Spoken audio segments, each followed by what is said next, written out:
Today, we're going to show you how easy it is to make a delicious oven-baked Seabass using the Prokan Kano Oven.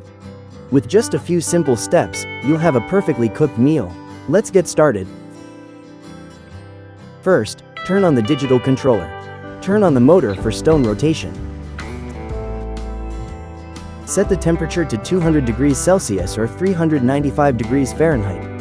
One of the great features of the Prokan Kano Oven is its rotating stone, which ensures even temperature distribution throughout the cooking process. Now, let's prep the Seabass. Make sure to wrap your ingredients in baking paper first.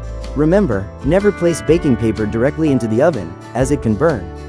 To avoid any burning, wrap the baking paper with aluminum foil on the outside. This protects your food and keeps all the flavors sealed in.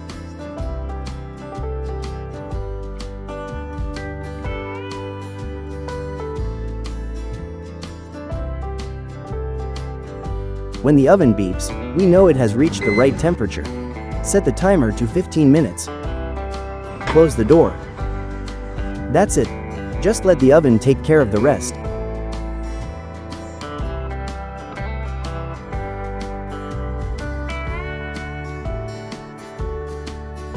After 15 minutes, your perfectly baked Seabass is ready. Just pull it out carefully, and let's take a look inside. Look at that, perfectly cooked, juicy, and packed with flavor. The Prokan Kano Oven makes it so easy to create this restaurant-quality dish at home. Thanks for joining me today. An easy, delicious oven-baked Seabass in just a few steps with the Prokan Kano Oven. Try it out for your next meal and enjoy the simplicity of cooking with this incredible oven. Prokan, built for generations of gathering.